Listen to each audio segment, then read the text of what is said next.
Sis, you should move out. We've decided to live in this house. What? Of course, it's just too much for us newlyweds to have both in-laws and a little sister-in-law in the same house, isn't it? This is not your house. If you don't like it, rent an apartment or whatever. You can live here if you want, but kicking Sophie out is absurd. I felt safe by my mother's words, but my brother and his wife remained sullen. This happened 5 years ago. It was when my younger brother, fresh out of university, brought his girlfriend home and told us he wanted to marry her. My name is Sophie. I am now 33 years old. My brother, 5 years my junior, got married when he graduated from university. Moreover, his wife was still a university student and 3 years his junior. My brother and his wife were insistent on getting married immediately, but our parents advised them to wait until after his wife graduated. On the other hand, her parents didn't oppose at all. Apparently she was a free-spirited big spender and her parents just wished she would move out as soon as possible. And on the wedding day, We will cover her university expenses, but after today, she will be your family. So please understand that anything other than her tuition is not our concern. They said with a nonchalant face. Thinking it was a waste to pay rent, the newlyweds decided to live with their parents. Thanks to my father, who was originally a wealthy man, our home was old but quite spacious. There was still enough room, so it was not much of a problem for the couple to live together. My father, with his privileged upbringing, had never experienced financial hardships, thanks to the family fortune, but he was just an ordinary salaryman. Such a father rarely expressed his opinions. Always smiling and somewhat disconnected from reality, he often received advice from my mother, but I had never seen him angry. I've been scolded by your mom again. He often said in such a way. My father was a laid-back person, no matter what was said to him, but I think that's why he and my mother were a good match. I love my father, who would laugh while being scolded by my mother. This is how our cohabitation with the newlyweds started. My sister-in-law does absolutely nothing around the house. She doesn't even vacuum, and her laundry is left mixed with ours. She doesn't cook either. She just waits for my mother or me to prepare the meals. You could help out a little, you know. Having had enough, I said this, only to be accused of bullying her.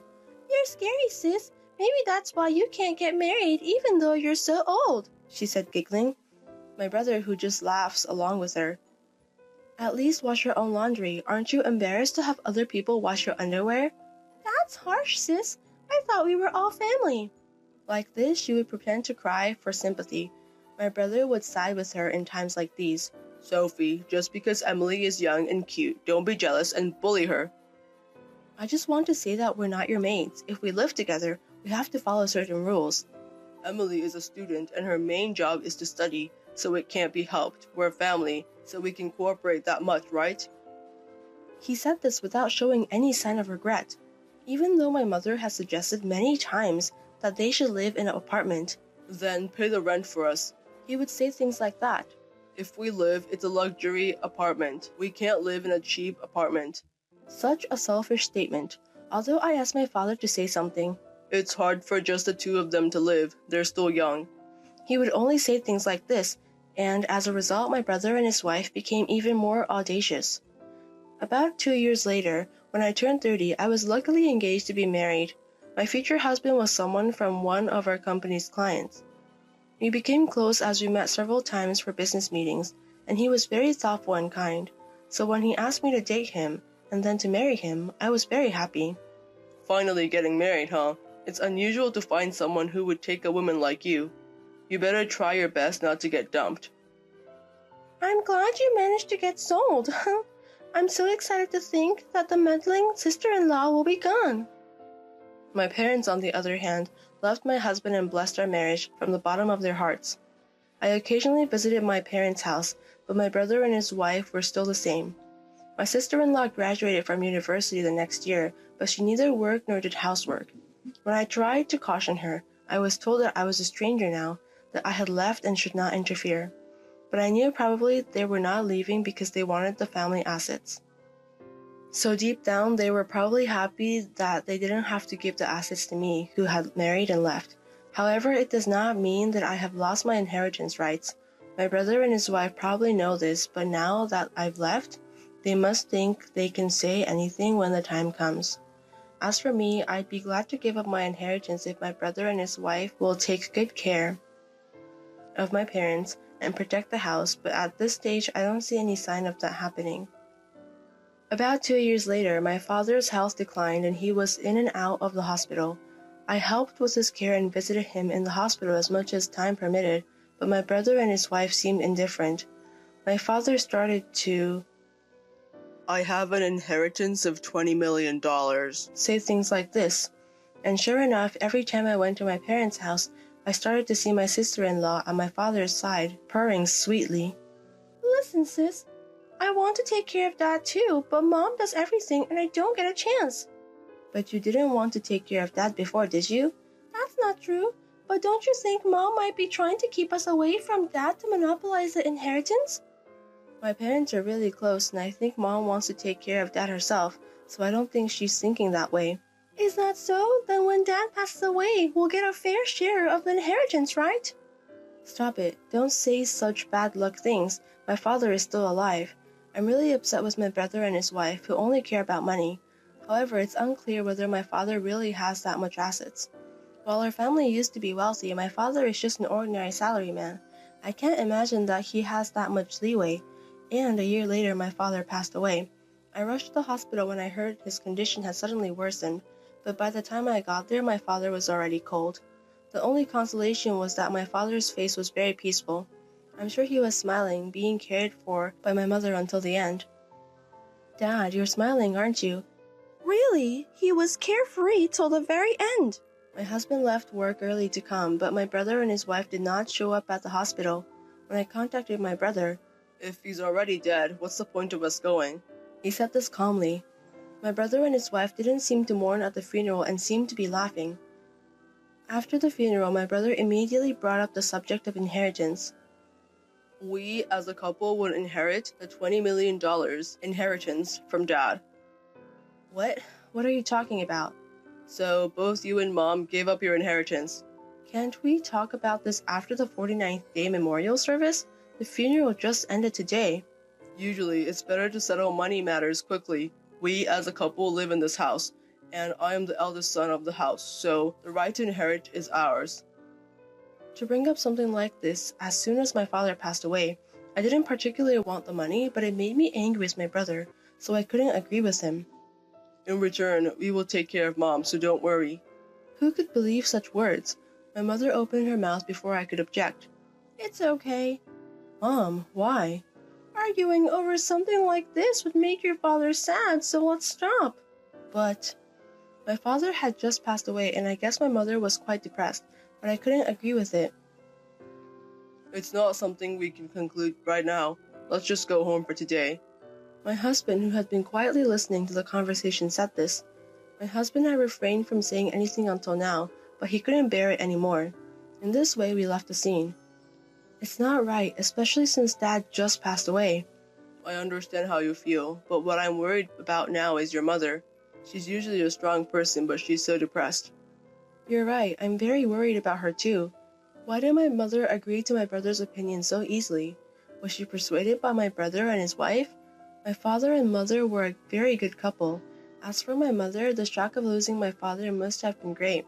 Honestly, right now, I'd rather be immersed in memories with my father than be angry, but I was so angry with my brother that I couldn't help it. Since then, my brother and his wife had brought up the issue of renouncing the inheritance several times, but I kept refusing to discuss it until the 49th day. Then the 49th day ended. My brother and his wife immediately started talking about renouncing the inheritance. But again, my mother told me to renounce the inheritance. Sophie, if Mom said it's okay, then it's okay, right? Is it okay? Are you sure you won't regret it? After all, Emily is Dad's daughter, so don't worry. Well, yes, she is your wife after all. That's not what I meant. I meant that she has the right to inherit the estate. After all, Emily has already been adopted by our parents. What? This was the first I'd heard of it. When I looked at my mother in surprise, she nodded silently. Adoption by one's in-laws isn't exactly unheard of, is it? It's not unheard of, but it doesn't seem to be a common thing for a bride to be adopted, not a son-in-law. If Emily becomes an heir, we'll pay less inheritance tax than if I were the sole heir. To think he'd thought about it that far, I was flabbergasted, wondering when he'd started planning this. What's more, even my mother agreed. Moreover, I never expected them to ask me to renounce the inheritance. Perhaps it's a result of worrying about the future as a mother since my father is gone. But if it's my mother's decision, I guess I can't help it.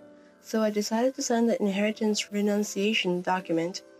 I don't want to argue about money anymore. Fortunately, my husband is not one to fuss over money, and he leaves the decision regarding inheritance to me. If my mother can live peacefully from now on, I thought it would be the best to renounce it. I got a call from my sister-in-law about a month later. It seems like your mom has gone senile. What? Well, she's not doing any cleaning or laundry, so the house is a complete mess. My mother, who is originally meticulous and likes cleanliness. It's hard to imagine such a mother being able to leave laundry piled up and not clean. And she's just had her meal, but she's shouting at me, "I'm hungry, are you trying to starve me?" And demanding that I cook for her. It's like she's become a total monster. Is it true? Have you taken her to the hospital? It's impossible. She gets violent when I try to take her out, and it's embarrassing to walk around with a senile old woman. Sam says I should just leave her be, but I'm the one who's home all day, and I'm at my wit's end. To be honest, I'm fed up. So I decided to stop by my parents' house on my way home from work, and I was at loss for words at the sight of my mother, which I was seeing for the first time. My mother, in dirty pajamas and disheveled hair, was sitting on her bed with lifeless eyes. Could she change so much in just a month? No matter how you look at it, she's not in her right mind. "Mom, you recognize me, right? What on earth has happened to you?" "You, who might you be?" My mother said that, tilting her head. No way, this must be a lie. "See, no matter how you look at it, she's gone senile, right?" "What's going on? The room isn't clean at all. Why did you let it get this bad?" "Well, I don't know about that." "But you guys said you'd take care of Mom, right?" "Looking after a senile old woman isn't part of the deal." "There's no contract when it comes to taking care of parents. What are you talking about?" "Then, dear sister-in-law, you should take care of her." "I was planning to do that without being told. Let's go home, Mom." I said that and tried to take my mother, but for some reason she adamantly refused. She wouldn't move at all, and she shook off my hand. Even if I tried to pull her forcibly, she clung to the bed and wouldn't let go. "What happened to you, Mom?" I had no choice but to retreat that day, and although I came to pick her up with my husband the next day, she still stubbornly refused to move. And finally, "I want to be with your father," she said, crying. I couldn't believe that my mother had become like this. I have a job, so I can't come to see her every day. That's why I want her to come to my house, but she adamantly refused to leave her old home. I received a call from my younger brother some time later. "Sis, we moved." "Really? Where to? Of course you took Mom with you, right?" "There's no way I'd bring along a senile old woman. She's just baggage." "Sam, what are you saying?" "Mom said Dad's valuable securities are in the safe deposit box, so if we sell the house, we get about $20 million. "What?" "So I'd be in trouble if Mom stays in that house forever, so sis, take Mom out as soon as possible. I'm counting on you." "Wait a minute, what are you talking about?" "So that's the situation. Please take care of mother-in-law." As soon as my sister-in-law, who had replaced my brother, said that, the phone was unilaterally cut off. After that, no matter how many times I redialed, they wouldn't answer the phone. I left work early and hurriedly went to my parents' house to tell my mother to come to our house. I thought she would resist as usual, but this time she silently nodded in agreement, which relieved me. Did my mother understand that no one was in this house anymore? Even while we were driving home, my mother was quiet and didn't say a word. But when we got home, my mother suddenly perked up. "Huh? Can I use your bathroom?" She said that and hurriedly went into the bathroom. I didn't understand what was happening and just stood there. The mother I just saw was my mother from before, no doubt about it. What on earth is happening? I felt as if I had been struck by lightning. When my mother got out of the bath, she asked me to get her some clothes. I quickly handed her some of my own clothes and some new underwear I had bought for her. "Ah, I feel so refreshed," she said that with a bright smile, wiping her hair with a bath towel. "Mom, what's going on?" As I asked that, my husband came home, and like me, he looked shocked when he saw my mother. Seeing us, my mother suddenly burst into laughter. "It was a convincing performance, wasn't it? I was in the drama club in high school." The saying, to deceive the enemy, you must first deceive your allies, is true, isn't it? So my mother was pretending to be senile? But why? I didn't understand anything. Just you wait, the couple will divorce soon. By that couple, do you mean Sam and his wife? Of course. After all, that couple is only together because of money. Then my mother started to explain what had happened so far. Both my husband and I were astonished at my mother's strategizing. The very angry call from my brother came the following week. Hey sis, you knew about this and didn't say anything, didn't you? What's the meaning of this? What are you talking about all of a sudden? There's no inheritance from Dad at all. But wasn't there $20 million?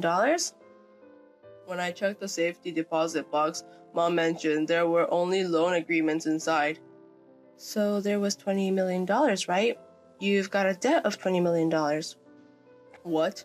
Didn't you check the amount? It's so like you, the only boy in our family to take on all of Dad's debts. Well, debts are part of the inheritance too. In the past, our father, being too good-natured, had become the guarantor for a company that a friend was starting. Of course, he kept this a secret from our mother. However, the company didn't get off the ground, and the friend kept borrowing more and more money from my father. Eventually, the company went bankrupt, leaving only the debt behind. To top it all off, the friend disappeared without a trace. It seems that due to the debt incurred at that time, our family home had long been put up as collateral. This may also have been a factor in our father developing dementia. It was then that our mother learned about this debt. My dad? There's an inheritance of $20 million. It seems that's when our father started saying this. My younger brother, misunderstanding that there was $20 million in cash, decided to adopt our parents along with his wife in order to get as much money as possible. My dad, without any suspicion, agreed to my brother's proposal. But my mother understood my brother's scheme, so she purposely didn't object. He wanted the inheritance so badly that she would give it to him as it was. To hide our dad's dementia, our mom intentionally kept my brother and his wife away from our dad. And after our dad's death, when my brother and his wife finally revealed their true colors, my mom feigned senility to see their reaction, and so she waited for the right time. Then I'll renounce the inheritance too. It's too late for that. Didn't you know that you can only renounce an inheritance within 3 months after learning that it has been initiated? What? We're way past that period, aren't we? So now you two are going to have to start paying off the debt together. My mother had been waiting for this moment to come. She kept pretending to be senile until the period during which the inheritance could be renounced was over. My brother's intention in living with our mom was just to extract information about our dad's inheritance from her. When the time came, she told them about the safety deposit box as if she suddenly remembered it. With the information they wanted, my brother and his wife immediately left the house. They had been dancing on the palm of my mother's hands all along. Emily is saying she wants a divorce if she's not getting any money. But Emily is legally your father's child, so she can't escape the debt, even if she gets divorced, right? I see, but I thought I could live a life of leisure with $20 million, so I even quit my job. I don't have that kind of money. Oh dear, you really did it this time, didn't you? So, of course you're going to help me out, right? Why should I help you? You're the one who forced Mom and me to renounce the inheritance, so I shouldn't have anything to do with it anymore. Well, Thanks to you, I'm saved. I'm sure Dad is crying with joy that he has such a dutiful son. Good luck paying back the debt. The family home was seized as it had been mortgaged. Though the land and house were worth nearly $720,000, it wasn't nearly enough to cover the debt, so my brother and his wife are struggling to make repayments while living their lives. As my mom predicted, the brother and his wife, who were always fighting over money, divorced. My mom accepted the request of sister-in-law to dissolve the adoption, and Emily truly became a stranger to us. She probably thought this would free her from the debt, but the world isn't so forgiving. The right to inherit it at the time of her dad's death continues as it was. So even if the adoption is dissolved, the former sister-in-law still has a debt. This is terrible, you tricked me. The sister-in-law came in shouting with tremendous force, but we didn't mean to deceive her. My mom was devastated by the sight of my brother and his wife, who were happy calculating the money without mourning her father's death. That's why she didn't say anything, it's just that. The two of them who thought there was an inheritance, were just getting carried away on their own. They certainly provided a textbook example of what happens when greed takes hold. After that, my brother kept contacting us and coming to our house to ask for money, so we decided to move without telling him. Unbeknownst to me, my dad had taken out a large life insurance policy with my mother and me as the beneficiaries. Despite his death, it seems he made sure to pay his life insurance premiums. The fact that my brother was not included as a beneficiary made me wonder if my dad knew everything that was going on. He might have seemed thoughtless, but perhaps a real strategist, and our family was not my mom but my dad. My father had muttered, "There's an inheritance of $20 million. Perhaps that was intentional. Although I think so, there is no way to confirm that now. My husband and I used my dad's insurance money as a down payment on a house. As for my brother and my former sister-in-law, they seem to be working somewhere, while being hounded by loan sharks, but it's none of my business." Even after we moved, my brother kept contacting us, asking where we were, so I mentioned the insurance money. "You guys renounced the inheritance, so that money should be mine," he yelled, but inheritance, renouncement, and life insurance are two different things. Unlike inheritance, life insurance money goes to the person named as the beneficiary. I conveyed this fact to him, and at the same time I blocked the contact details of my brother and my former sister-in-law. Now we are living a peaceful life as a family of 3. My mom, both physically and mentally vigorous, is the very picture of health. My husband and I hope she will continue to live as long as possible.